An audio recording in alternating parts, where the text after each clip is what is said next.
Жас кәсіптік техникалық колледжі. Тақырыбы: біз аталарымыздың жауынгерлік ерлігін мақтан тұтамыз. Арнайы пән оқытушысы Дауқабақ Құлан. Тәрбие сағатының мақсаты: 9 мамыр жеңіс күнін ата ұрпақтың сол жанқиярлық ісін ел ұрпақ жадына мәңгіге сақтауға меңгерту. 1941-1945 жылдар Ұлы Отан соғысына Қазақстаннан 1.366.000 адам аттанғаны белгілі. Статистикаға сүйенсек, тең жартысы ғана елге аман оралған. 96.000-нан астамы КСРО орденімен марапатталса, 500-ден астамы Кеңес одағының батыры атанған.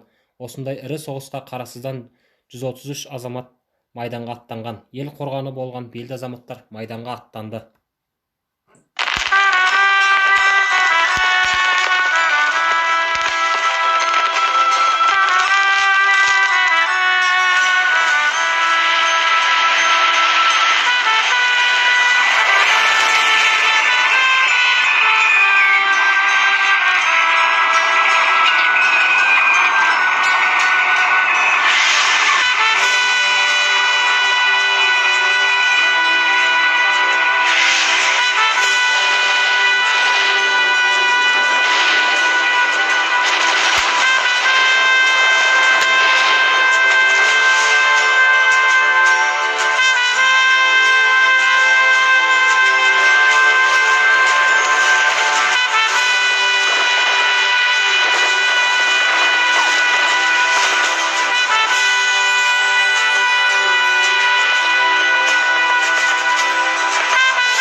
Дауқабақ ғалым 1920 жылы Қарасызда дүниеге келген. Ұлы Отан соғысында ерлікпен қаза тапқан.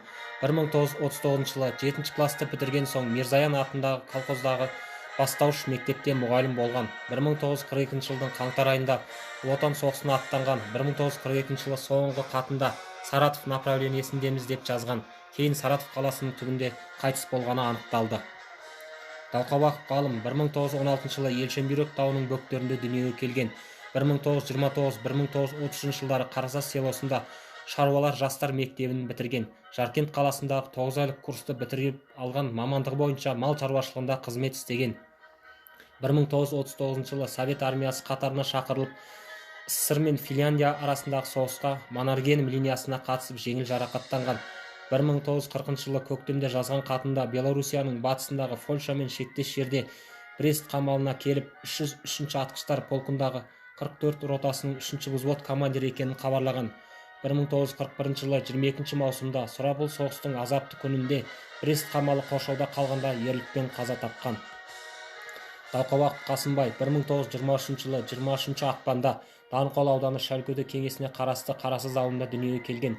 1942 жылы 7 мамырда құрбы достармен бірге өз еркімен сұрапыл майданға аттанған. Кавказды қорғауға қатысқан. Армиян СССР Ленинакан қаласында дайындықтан өткен. Кавказды қорғауға аяқталған соң КСРО Иран шекарасында номер 41 Нахичеван шекара бөлімінде 1949 жылдың 29 сәуіріне дейін қызмет еткен.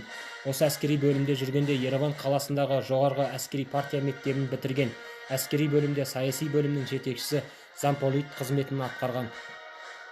1949-1950 жылдары СОС Қазақстан мектебінде әскери жетекші Баянұрқ мұғалімі болған. 1952 жылдары Нарқол аудандық партия комитетінде нұсқаушы қызметінде болған. 1953-1954 жылдары Шәлкөдегі СОС Қазақ орта мектебінің директоры болып жұмыс атқарды.